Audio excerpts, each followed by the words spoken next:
everybody, welcome back to TmezTv. I just got done racing for the weekend. I'm on a little cruise to kind of clear my head. Had a big crash Saturday. I haven't crashed a whole lot this year, and you know, trying not to get caught up in stuff helps, but you know, sometimes you can't avoid things. And a guy was spinning out off the corner. He looked like he was going low, and he was way bent sideways, and last second it changed directions. I was driving by the outside of him and changed directions, and it turned right. I jumped a wheel, it caught the fence. It was Dukes of Hazzard, flipping, barrel rolling, end over end. It was very violent, wild, scary crash. Destroyed the car, and man, I'm hurting. I bit my cheek. I'm bruised up underneath here. Both my legs are beat up from going side to side. My knee hurts from hitting the steering gear. My elbow hit something.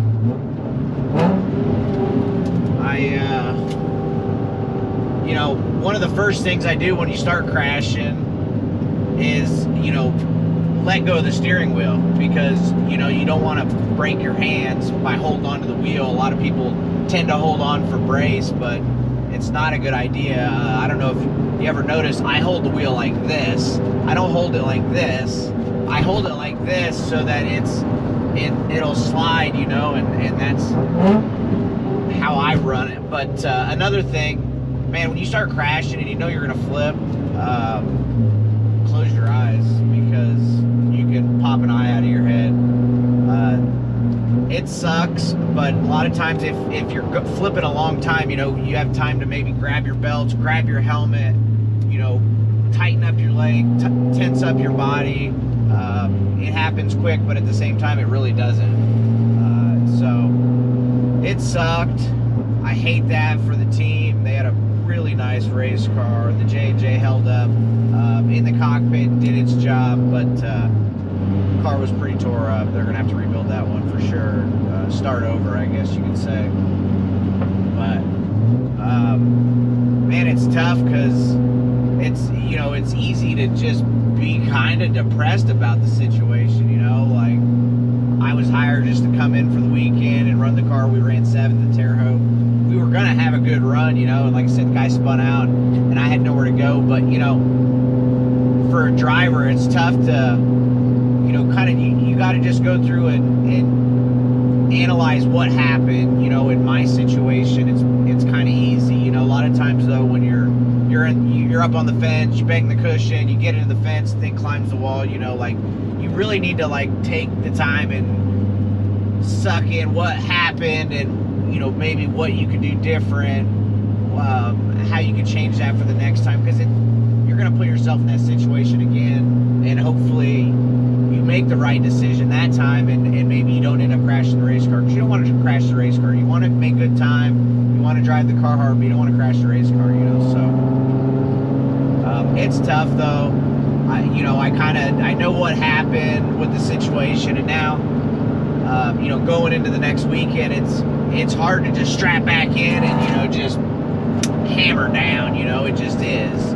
And so for me, you know, I just try to rest up, get hydrated, take it easy for the week, and then when you get back to racing this weekend, I'll just play it safe, like super safe setup wise, you know. Instead of running 9 pounds of air in the right rear, we'll go out there and practice with 10 pounds of air, 10 and a half, you know. Instead of 3/4 in, 3/4 out, maybe I'll be turn in, turn out, just to give myself the comfort of, you know, knowing that the car's not going to do anything crazy. You know, we might not be the fastest in practice and qualifying or whatever, but getting yourself comfortable, confident to get back up on the wheel again, and, you know, race the race car. You know, sometimes it's hard to get over these big crashes. I'm too stupid to know any different, and I'm really good at just kind of analyzing what happened and then justifying, like, okay, it was kind of a freak incident. I've had a really good year, and you know, just kind of go forward.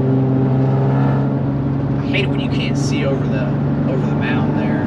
But you know, cruising the 350Z, it's nice for me. Just kind of get my mind off it. Kids are at school. You know, I'm running down. Got a GoPro that broke, so I'm shipping off the broke GoPro and getting another one.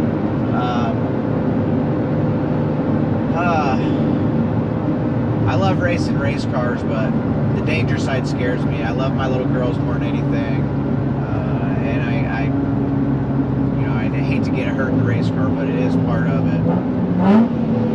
This corner's so good. When the corner's down last year, it was beans, and you could see, you know, if anybody was coming, and then so you could kind of let it rip. But now with the corn up, you can't see a whole lot, so I don't get to get too crazy on stuff. And then my winding road, they finally finished the bridge, but it's just wet, you know. It's kind of overcast today, and so I don't want to get too crazy. And I'm sore, you know. I'm really taking a cruise in the car to see how good I feel. This kind of will let me know.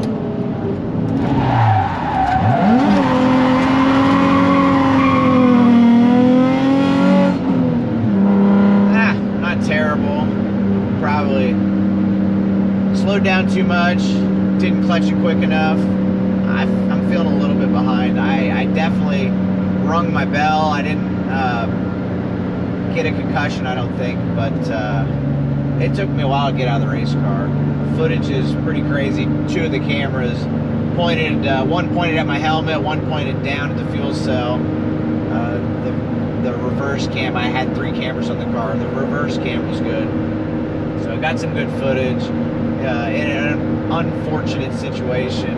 Crazy footage. It's kind of scary to watch. It's very eerie because right from the get-go, I'm on the brakes so hard I stalled the motor. So before I even hit them, the tire stopped and the thing just goes sailing through the air with no tire movement. You know, so that's another thing. First thing, you know, when you know you're crashing, is step on the brakes, because like, let's say you're going to climb a right rear. If you jump on the brakes before you actually hit the right rear, your tire's not trying to climb up the right rear. You lock it up, it'll just hit it and just kind of bump it off. So cover the brakes at all times. The brakes are your friend. The brakes are your best friend. You know, and the motor actually broke away from the motor plate, or the motor plate sheared a bolt. I'm not exactly sure what happened. I was pretty rung, but in that incident, the fucking throttle can hang and pull the thing wide open. So when you know you're gonna crash, I mean, stand on the brakes as hard as you can, period. I was able to stand on the brakes, shut the motor off while I was flipping, so it only turned 7,400 RPM, 7,500 RPM, so. But yeah, I'm gonna go get something to eat, something good, healthy to eat, stay hydrated, and just rest up. I should be editing right now. I'm trying to get videos up on Monday, but I just ain't feeling it. So I am gonna edit, but I'm not gonna try to get it posted up. I might just post this video and then post the other one tomorrow. So living in the country, watch. Living in the country. You can just stop yourself. I'm not doing crazy shit.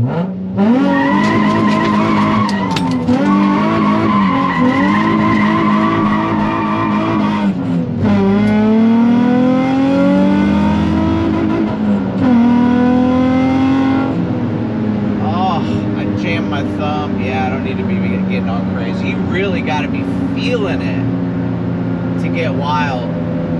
Like normally I'd have just e-braked into that, Batman U-turn that thing like full send on the chip. Oh, that was ugly. My mind ain't right. I need to rest, I need to heal up, I need to hydrate. So, jam my thumb. That's okay, girl. It's not your fault. I'm an idiot. Hey, thanks for watching TmezTv, guys. So much good footage. Probably 15 episodes just on the iPad waiting to get edited. So, a lots of good stuff to come. Gonna get me through the winter, you know, with footage anyways, and having a lot of fun with this. So thanks for watching all this stuff and liking it and subscribing.